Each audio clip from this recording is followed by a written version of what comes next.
What up, y'all? It's Nadertron from Nadertron's World. Today, I'm going to be talking about D&D alignments. I know. Here goes Nadertron talking about an overanalyzed star sign stand-in for D&D characters.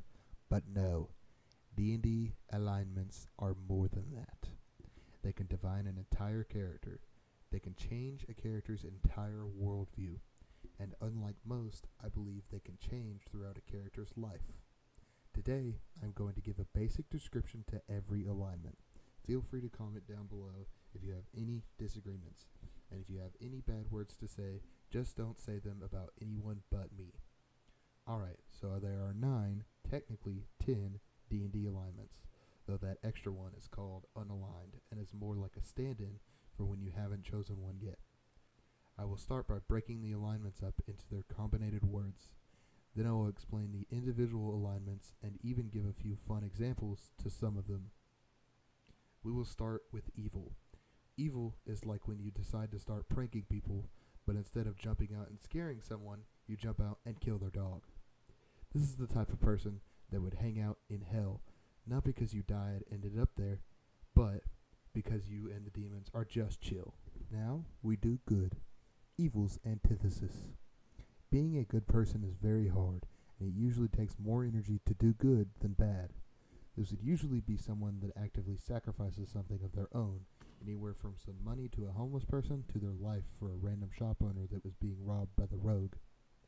Neutral is the hardest of the 5 combination words, meaning that most people get it wrong. To me, when I hear neutral, I always think of a mediator, or someone that can play devil's advocate and not be terrible at it. This is the type of person to be able to be in everyone's shoes in the room. They're usually calculating and absolutely always on their own side. Lawful is the easiest one out of the bunch, usually boiling down to its literal sense. This is your cliche paladin, the one that fights for the good of the church and kingdom. This could also be a monk following the word of their god, even if their god tells them to stay silent for their entire life. What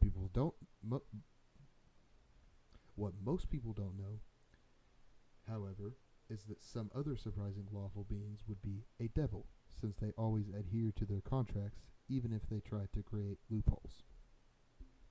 Now, on to the last broken down word. This is somehow the most fun, but also the most argued about alignment. Chaotic is supposed to be whenever your character does not abide by any laws, and does just whatever they want at any point in time. This is essentially me whenever I don't get enough sleep and my ADHD is going crazy. A good example of this would be when you go outside and only have tennis shoes, but don't really feel like putting on socks before you go outside.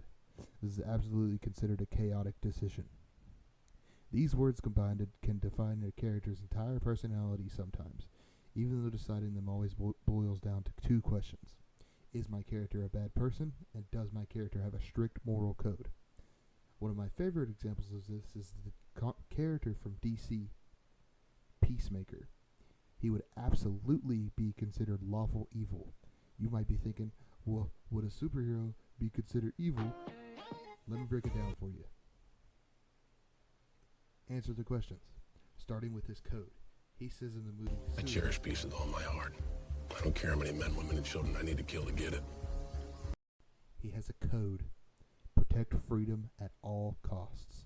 This also answers the other important question, that being that he is absolutely a bad person, since he not only actively murders people, but he is also very brutal whenever he does so.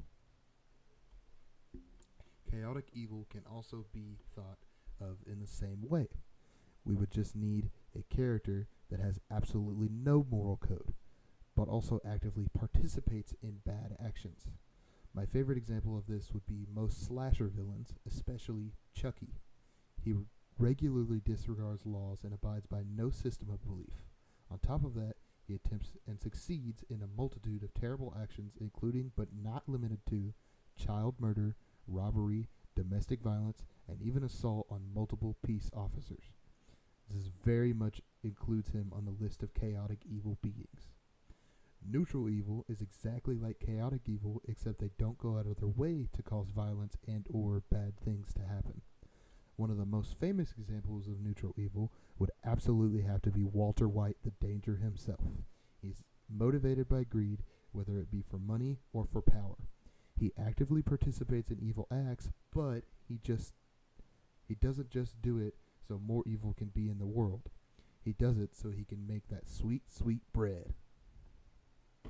Lawful good is like whenever you have a true superhero risking and even losing their life for the greater good. The most famous example would definitely have to be Superman, but I'd rather talk about Batman since he is the more obvious choice. Batman has a strict code of conduct.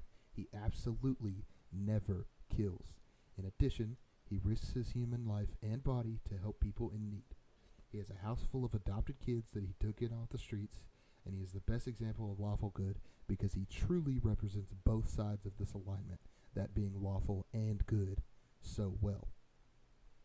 Chaotic good isn't so obvious, but the example is absolutely obvious. Robin Hood robs from the rich and gives to the poor. Plain and simple, he is a good person that actively breaks rules. He still does good things, but he does them while actually branding himself as against laws, anarchy style. Neutral good is whenever a character is bound by wanting to help people but doesn't agree nor disagree with rules and or laws. They have no moral code, however, they also don't actively disregard other social structures like laws or governments.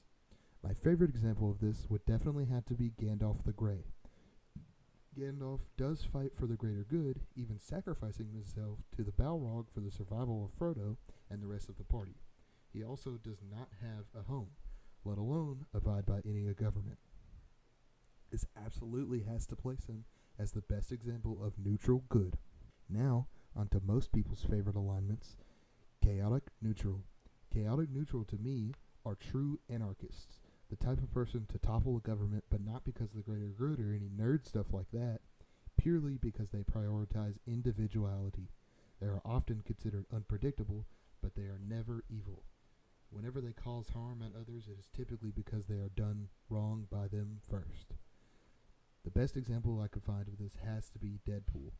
He sometimes wants to do good, but not because it is the right thing to do, he purely just wants to be recognized.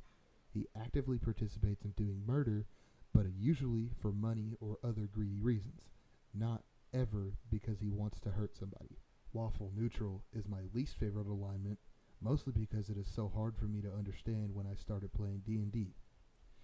The easiest way to explain it is by giving an example, this time being a real-life example in the philosopher Immanuel Kant.